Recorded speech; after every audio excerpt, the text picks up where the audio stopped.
On Kurozawa, make sure you tap on the hearts on the screen. Share this with your followers, please. Go ahead and do that. Easy enough to do. Swipe left or swipe right on your iOS device. Swipe up on your Android device. Share it. If you're not following me, please do. Would greatly appreciate this. I need to apologize to my live viewers. I goofed up on the last one. Accidentally used fat fingers on the last one, so need to jump into this right away. Actually, you know what? I'm going to give my live viewers a chance to jump back in here real quick. So, Jay, it's not so much religious guidance. It's more motivational from my aspect of things. There are some faith-based to it, so thank you for asking the questions. Good morning, John. Good morning, Django. Thank you very much for everybody jumping in. Toss in the hearts. Definitely invite your followers to this. This is day number 21 of the 75-day challenge, coming in on the 1/3 mark of this. Very excited about it. Happy to be able to share this with you folks. I'm going to warn you, I may have to jump out of here quick. I've got an ATT Uverse tech coming by sometime between now and 12:30, and I don't know when they're showing up. So if somebody happens to walk up to the door, I'm going to have to cut this off quick. Good morning, Chad. So let's jump into this right away. Today's title is Discipline, Do It, and Prepare for It. It's actually a two-part. The do it part. And thank you very much for joining the block ministry, Jay. Yeah, I will be praying for you. I'm sorry you have to put that kind of thing out on the internet. Good morning, Yvette. Okay, this is a two-parter. Do it, the discipline part. This is something we need to be disciplined about everything that we're doing. I'm focusing a lot on myself right now with that, with job searching and with getting projects done and reading my Bible on a daily basis. And honestly, preparing every day for the 75-day challenge. This is keeping me accountable, making sure that I'm providing you with the necessary materials that you need to improve yourselves in your life and get out and be a little bit better. You know, I was telling a story in the last live broadcast that got dumped out, that this morning I got called out on something. I'm doing a couple of different volunteer projects and just putting some things together, coordinating things. And one of them slipped through the cracks. Fortunately, it's still a few weeks away and there's time, but I was politely called out on it. I didn't have the discipline to keep up with that, so I need to keep track of those things. And that's what I'm encouraging you to do too, is staying disciplined about the things that you need to do, whether it's work, home life, with your family, being disciplined about it.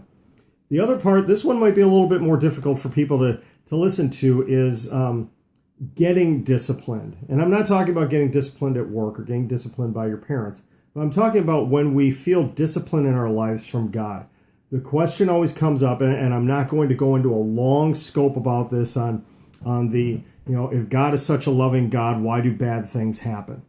But God does discipline his children. I was listening to a message from David Jeremiah from Turning Point Ministries this morning, and what it comes down to is we don't get punished. We get redirected. We get disciplined by God. If we stray from his ways, if we sin, if we do things, he doesn't so much punish us, but we will be placed in a position where things might be a little difficult and we need to learn from those mistakes. I was actually going through something with someone about guardrails and learning about guardrails in our lives that are left there, kind of like on the road. If you've ever driven through mountains before, I remember a time, good grief, this was 26 years ago. I was driving through the mountains, the Grand Teton Mountains with a friend of mine, going from Wyoming to Idaho.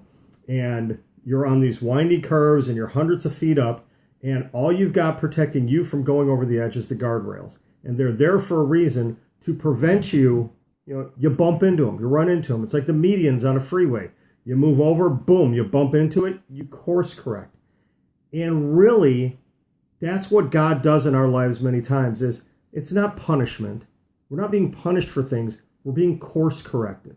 If you're doing something wrong, something will happen and you'll get shoved over. You'll get pushed over a little bit to direct you in the right path. And the Bible verses, I actually want to read this to you verbatim here out of Hebrews chapter 12, verses 4 through 11. In your struggle against sin, you have not yet resisted to the point of shedding your blood, and you have completely forgotten this word of encouragement that addresses you as a father addresses his son, father to child. It says, "My son, do not make light of the Lord's discipline, and do not lose heart when he rebukes you, because the Lord disciplines the one he loves, and he chastens everyone he accepts as his son." God loves you. God loves all of you, and he disciplines all of us in different ways.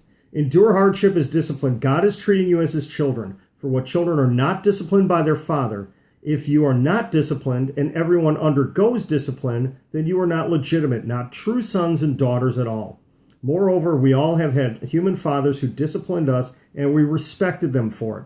If you're a parent, you know we discipline our children when they do things wrong. When you were a child, you were disciplined by your parents.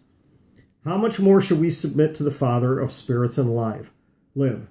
They disciplined us for a little while as they thought best, but God disciplines us for our good in order that we may share his holiness. No discipline seems pleasant at the time, but painful. Later on, however, it produces a harvest of righteousness and peace for those who have been trained by it.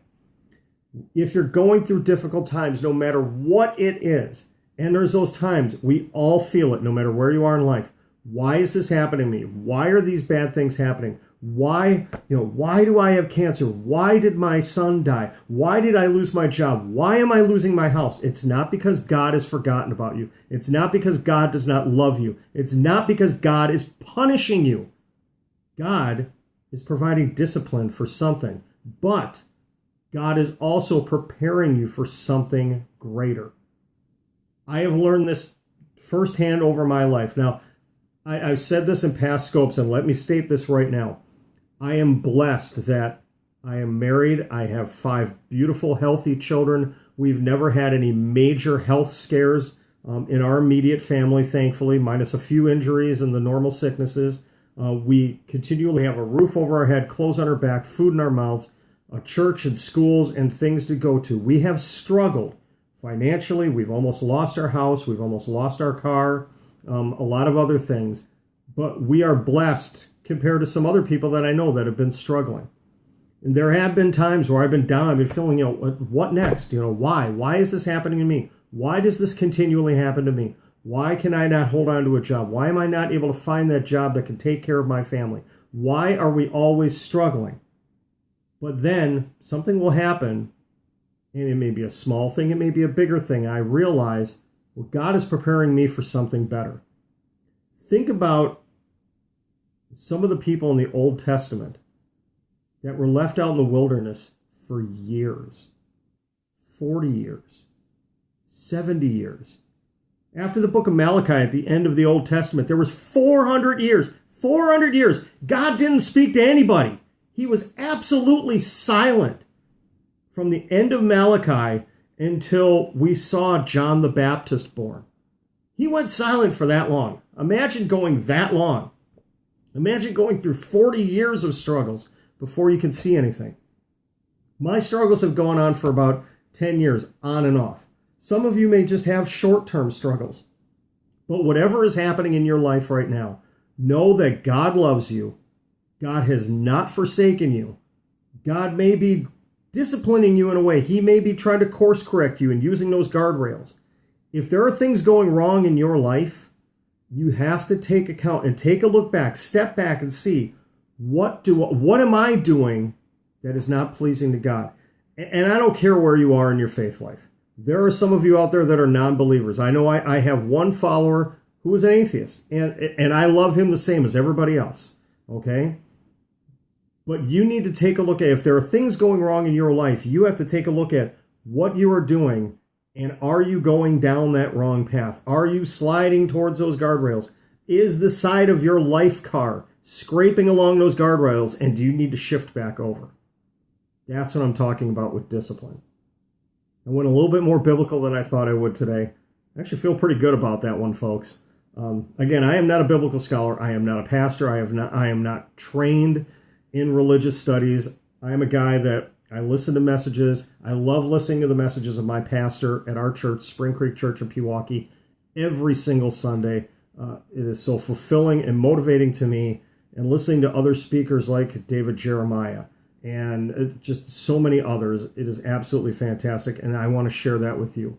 Hopefully I haven't offended anybody out there today. If I have, I'm not going to apologize because I'm reading it right out of God's word and it's coming through me. So, I pray for you. I'm actually working on something now. I actually want to be able to start praying, not publicly here on the Periscopes, but in my private prayer time for those of you out there. And I'm working on a way for you to actually be able to contact me if you have a prayer request. That's what I want to be able to do, is be able to pray for those out there. I pray for people that obviously I know that things are going on, that share messages with me. I've had a couple of people here on Periscope that have asked me to pray for them. And that's what I want to do. Again, I'm not a pastor. I'm not a biblical scholar, anything like that. I am a follower of Jesus Christ, a Christian that is trying to improve myself day by day and share these messages to you and with you to hopefully help you improve your life. I offer no guarantees. I'm not an expert on this. Some of these things may work for you, others may not. I'm hoping it does work for you. If it does, share this with your friends, please. I've got people that come back every day on a regular basis, so I'm obviously doing something right here, and thank you very much for that. I'm going to jump back on in about 15 minutes. I'm going to do another live scope. I'm trying to figure out a way. Is there anybody out there that knows how, and I'll ask this in the next one too, how can I download my scopes where I can throw them up on YouTube? Actually, Don, thank you. Thank you again. One of my accountability partners. Thank you, Don. I'm actually waiting for details from someone else before I can actually take the next step on it.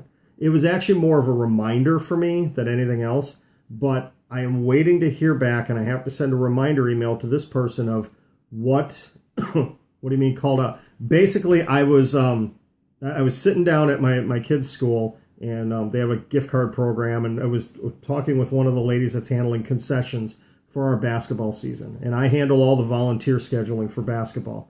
And we're doing things a little different where concessions is being handled differently than the other volunteers. And they want me to set up their online presence for it. And they're trying to change things up. And she's like, hey, did you ever get that done? Like, actually, you know what? I haven't. But one, and sadly, it sounded like I was making excuses. I don't have the full schedule yet because it's not out. And two, you guys didn't tell me exactly what kind of hour blocks you wanted. I need to know that information. So I was called out, but we kind of got the ball rolling in the right direction. So, again, it's just putting it at the top of mind because I have four of these volunteer coordinating projects going on at the same time, and they're all kind of ramping up in the same 2-week period. So that's what the calling out was. I wasn't yelled at or anything like that. So thank you very much for joining. Again, if you jumped in late, watch the replay, please. This is probably one of my favorite ones I've done. I've been passionate about some of these in the past 21 days, but, this is, wow, the 3-week mark. And feeling really good about it. Day 25, I am hoping, let's see, where's day 25 going to put us on the calendar? Today's Tuesday, Wednesday, Thursday, Friday. It'll be Saturday. Okay. It does in a way, but it doesn't. Again, Don, it comes down to disciplining myself. I have to block out the time to do the job searching and then block out time, almost like I'm working a full-time job. I have projects to work on, and I have to block out the time to do it. And I know somebody's going to say, well, why are you wasting time on Periscope then? Well, personally, I don't think this is a waste of time. If I'm encouraging one person through what I'm doing right now, no, you know what? And John, you and Don have been here since day one with me, and I'm perfectly fine with that. I appreciate it. I like having that. If I'm encouraging at least one person through what I'm doing every day, it is worth the 15 or 20 minutes I take to do this. And I am doing what God has designed me to do. We are meant to go out and reach out to our brothers and sisters out there. And this is my way to do it. This is my way. I feel most comfortable doing it. And I love doing it this way. And honestly, I don't want to sound self-centered, and it may here in a second. I apologize. I feel like I'm getting a little bit better at it. I've got a long way to go compared to other people I watch, but I'm feeling good about it, and I'm really happy, and I want to continue to do it. That's why I've only been really doing one scope a day, though, for the last couple of days. I've wanted to do some other ones. He's out of gas. There's an H in his name, Don. There we go, John the Car. That's okay. Well, thank you very much, everybody. I am going to jump back in here in about 10 minutes, depending on the ATT Uverse guy here, because when he shows up, I'm probably going to lose internet for a while. So going to talk about some other things. Actually, well, thank you very much. You know what? Let me check your name here real quick. I don't want to...